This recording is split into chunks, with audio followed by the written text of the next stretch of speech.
ফুজাইল ইবনে আয়াজ রাহমাতুল্লাহ আলাইহি একদিন একজন খুবই সুন্দরী একজন রমণীকে তিনি টাকার বিনিময়ে তাকে বুক করলেন যে আজকে রাতে তোমার সঙ্গে আমি রাত কাটাবো, আনন্দ করবো, ভর্তি করবো, যত টাকা লাগে আমি দেব, কিন্তু আজকে রাত আমার সঙ্গে তোমার কাটাতে হবে। যারা হাজিরিন, এই ফুজাইল ইবনে আয়াজ রাহমাতুল্লাহ আলাইহি সেই রমণীর সঙ্গে রাত কাটানোর জন্য রাত যখন হয়ে গেল টাকা দিয়ে তিনি তার কাছে যাওয়ার জন্য বাড়ি থেকে বার হলেন। যেতে যেতে যেতে যেতে প্রতিমধ্যে একটা পাঁচিল টপকে সেই মহিলার বাড়িতে প্রবেশ করতে হবে। যখন তিনি সেই পাঁচিলের উপরে আরোহণ করলেন, পাঁচিলের উপরে আরোহণ করার সাথে সাথে তার কানে ভেসে আসলো কোরআন শরীফের এই আয়াত। কোন একটি অচেনা মানুষ যারা কোরআন তেলাওয়াত করছে, কোরআন শরীফের এই আয়াত তেলাওয়াত করছে, আলাম ইয়ানি লিল্লাযিনা আমানু আন তাখশা কুলুবুহুম লিযিকরিল্লাহ, যেন তারা অন্তরে একেবারে ধীরের মতো বিদ্ধ হচ্ছে। তিনি যেন মনে করছেন যে স্বয়ং আল্লাহ রাব্বুল আলামিন আমাকেই লক্ষ্য করে মনে হয় এই কথাটি বলছেন। তিনি এটাই মনে করছেন যে মনে হয় যে আল্লাহ রাব্বুল আলামিন আমাকেই লক্ষ্য করে এই কথাটি বলছেন। এখনো কি তোমার সময় হয়নি? এখনো কি তোমার সময় হয়নি? আর কতকাল নাফরমানি করবে? আর কতকাল তুমি চুরি করবে? আর কতকাল তুমি ডাকাতি করবে? আর কতকাল তুমি এরকম সুন্দরী সুন্দরী মেয়েদেরকে নিয়ে রাতের বেলা আনন্দ ফুর্তি করবে, জেনারা বিচার করবে? এখনো কি তোমার অন্তরে আল্লাহর ভয় জাগে না? এখনো কি তোমার আল্লাহর কথা স্মরণ হয় না? আর কতকাল করবে? তার মনে হচ্ছে যে শুধুমাত্র আমাকেই লক্ষ্য করে কথাটি বলা হচ্ছে, আর এই কথাটি যেন আল্লাহ রাব্বুল আলামিন নিজেই আমাকে বলছেন। কিন্তু কোন এক অজানা ব্যক্তি কোরআন তেলাওয়াত করছিলেন, ঠিক এই সময় এই আয়াতটি ভেসে ভেসে তার কানে চলে আসলো। প্রিয় হাজিরিন, আল্লাহ রাব্বুল আলামিন যখন কোন ব্যক্তিকে পরিবর্তন করেন, সামান্য কিছুই যথেষ্ট হয়ে পড়ে। আল্লাহ রাব্বুল আলামিনের কোরআনের আয়াত শোনার সাথে সাথে ফুজাইল ইবনে আয়াজ রাহমাতুল্লাহ আলাইহি পাঁচিল টপকে সেই রমণীর বাড়িতে না গিয়ে তিনি পাঁচিল টপকে আবার তিনি ব্যাকে ফিরে আসলেন। ব্যাকে ফিরে তিনি বাড়িতে আসবেন, রাত ছিল গভীর। বাড়িতে ফেরার পথে তিনি একটা জায়গাতে একটু আশ্রয় নিলেন, একটু ঘুমিয়ে পড়লেন। আরামের জন্য তিনি একটা জায়গাতে বেছে নিয়ে সেখানে আরাম করছেন, ঘুমিয়ে পড়েছেন। কিছু সময় পর দেখছেন যে তিনি যেখানে ঘুমাচ্ছেন তার কিছুটা দূরে, একেবারে অল্প কিছুটা দূরে একটা বিশাল কাফেলা, যাদের কাছে ছিল অনেক মাল, ধন, দৌলত, সম্পদ, সেই কাফেলা তারাও ওই পথ দিয়ে যাচ্ছিল। তাদেরও রাত হওয়ার কারণে তারাও সেখানে আশ্রয় নিয়েছেন। রাতের বেলা তারা সেই কাফেলাটা জেগে বসে আছে, যাতে তাদের মাল সম্পদ কেউ ডাকাতি করতে না পারে, লুট না করতে পারে। যারা হাজিরিন, সেই ফুজাইল ইবনে আয়াজ রাহমাতুল্লাহ আলাইহি এতটাই বিখ্যাত ডাকাত ছিলেন, এতটাই ভয়াবহ মানুষ ছিলেন যে সেই এলাকার সমস্ত মানুষ তাকে চিনত এবং সমস্ত মানুষ তাকে ভয় করত। যারা হাজিরিন, যেমন আজকে যে আমাদের ঘরের ছোট্ট ছোট্ট বাচ্চাগুলো কান্নাকাটি করলে, বদমাইশি করলে আমরা কি বলি? শিয়াল আসবে, বাঘ আসবে, সিংহ আসবে, বিভিন্ন রকম ভয় ভীত দেখিয়ে তাদেরকে আমরা ঘুম করানোর চেষ্টা করি। আর ফুজাইল ইবনে আয়াজ রাহমাতুল্লাহ আলাইহির এলাকার মানুষ মায়েরা বলছে যে আমাদের ঘরের সন্তানেরা বদমাইশি করলে আমরা বলতাম ফুজাইল ইবনে আয়াজ আসবে, তোমরা তাড়াতাড়ি ঘুমিয়ে পড়ো। ফুজাইলের এতটাই ভয় মানুষ পেত, ছোট্ট ছোট্ট বাচ্চাও ভয় পেত। তো যে কাফেলাগুলো বসে রয়েছেন সম্পদশালী, সমস্ত ধন সম্পদ নিয়ে, তারাও একে অপরের সঙ্গে আলাপ আলোচনা করছে। আমরা এখানে বসে আছি, এই যে এলাকাটা, এটা তো সেই ফুজাইল ইবনে আয়াজের এলাকা, শুধু টাকা। সে যদি জানতে পারে তাহলে আমাদের সমস্ত টাকা পয়সা যা কিছু আছে সব কিছু কেড়ে নিয়ে যাবে।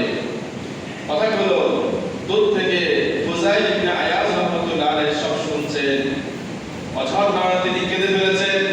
আল্লাহর ভয় তার অন্তরে কাজ করছে যে আল্লাহ আমি এত বড় অপরাধী যে আমার ভয়ে এতগুলো মানুষ হত্যা করে কাটে। আল্লাহ কিন্তু আমি আপনার ভয় করতে পারলাম না, আমার অন্তরে আপনার ভয় আসলো না, অথচ আমার ভয়ে তারা কাটে যে আমি নাকি তাদের সমস্ত সয় সম্পদ, টাকা পয়সা, ধন সম্পদ সব লুট করে নেব, ডাকাতি করে নেব। আল্লাহ আজকে আমি তওবা করছি, এমন আমি আর কখনোই করব না।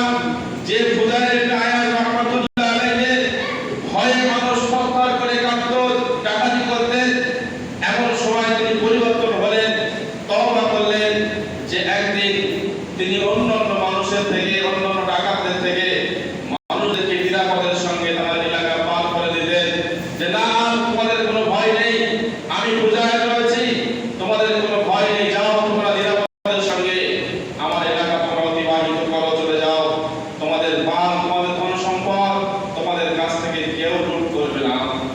যে মানুষটি একদিন ছিল মানুষের ধন সম্পদ কেড়ে নেওয়ার মতো, ডাকাতি করার মতো, সেই মানুষটি একদিন অন্য মানুষের ধন সম্পত্তি পাহারাদার হয়ে গেল।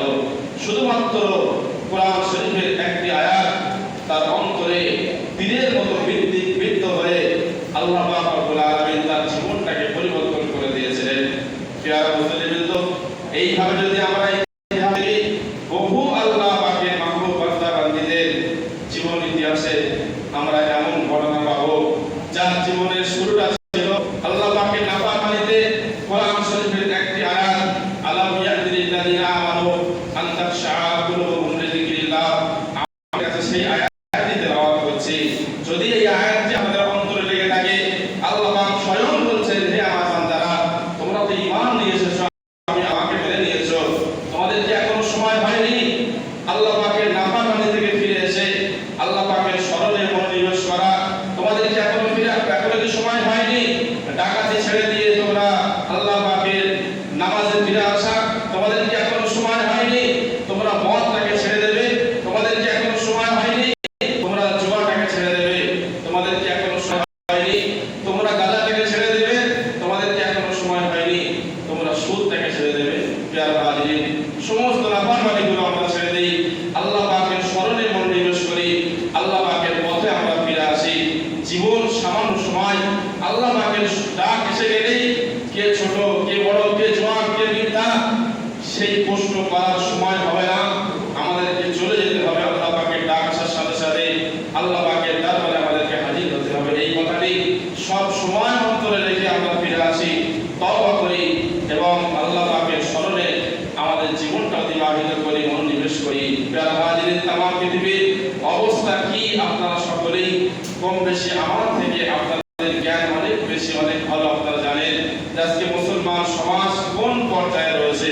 বিশ্বনবী সাল্লাল্লাহু আলাইহি ওয়াসাল্লাম আজ থেকে ১৫০০ বছর আগে তিনি ভবিষ্যৎবাণী করেছিলেন যে এমন একটা সময় আসবে, এমন একটা জমানা আসবে যে সমস্ত কাফের সম্প্রদায় তারা এক হয়ে যাবে এবং তারা মুসলমানদেরকে নিজেদের কাছে ডাকবে, দস্তরখান বিছিয়ে ডাকবে এবং ডেকে তাদেরকে বিভিন্ন রকম ভাবে তাদেরকে ক্ষতি করার চেষ্টা করবে। তখন সাহাবারা বললেন ইয়া রাসূলুল্লাহ, তখন কি মুসলমানরা সংখ্যায় কম হবে? রাসূল বললেন যে না, সংখ্যায় তারা কম হবে না, সংখ্যায় অনেক বেশি হবে, কিন্তু তাদের ভিতরে দুইটি লক্ষণ দেখা যাবে। একটি হলো দুনিয়া আর দ্বিতীয় হলো মরণের ভয়। একটি হলো দুনিয়ার লোভ আশা আর দ্বিতীয় হলো মরণের ভয়। এই দুইটি গুণ দেখা দেওয়ার কারণে মুসলমান লাঞ্ছিত হবে, মুসলমান বঞ্চিত হবে, মুসলমান অপমানিত হবে। প্রিয় হাজিরিন, আজ থেকে ১৫০০ বছর আগে রাসূলের এই ভবিষ্যৎবাণীটা যদি আমরা খেয়াল করি তাহলে আমরা অক্ষরে অক্ষরে সেটা প্রতিফলিত হচ্ছে আমরা বুঝতে পারছি যে আজকে আমরা মুসলমান হয়েছি বটে, কিন্তু আমরা সব কাপুরুষ হয়ে বসে আছি। আমাদের ভিতরে মরণের ভয় এত পরিমাণে কাজ করে যে এখন তো আমাদের বাঁচতে হলে আমাদের ঝান্ডা তুলতে হবে। কোন ঝান্ডা? না ওই ঝান্ডা, দাদার ঝান্ডা। একদিন দিদির ঝান্ডা ধরেছিলাম, এখন আমাদের বাঁচতে হলে দাদার ঝান্ডা ধরতে হবে, তা না হলে আমাদের বাঁচার উপায় নয়। যারা হাজির, একবার কি ভেবেছি যে আল্লাহ পাকের ঝান্ডা ধরতে হবে? যদি আমরা বাঁচতে পারি, বাঁচতে হয় আমাকে ঝান্ডা ধরতে হবে, মসজিদে যেতে হবে,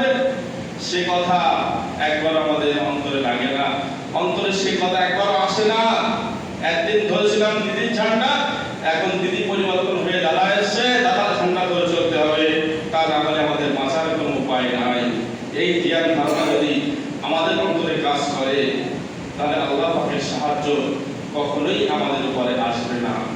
হাজির সেই জন্য সকলের কাছে অনুরোধ করব, ফিরে আসুন, আল্লাহ ঠান্ডার তলায় চলে আসুন, আল্লাহ পাকের স্মরণে মনোনিবেশ করুন। সময় এসে গেছে। আলাম ইয়াহদিল্লাযিনা আমানু তাকশা কুলুবুহুম, আর দেরি নয়, আর সময় নেই আমাদের আল্লাহ পাকের ঠান্ডার তলায়। যাই হোক, সময় সংক্ষিপ্ত, আলোচনা এখানে কি করছি। আল্লাহ আমাদের সকলকে শোনা বলার থেকে বেশি বেশি আমল করার তৌফিক দেন। সকলে বলি আল্লাহুম্মা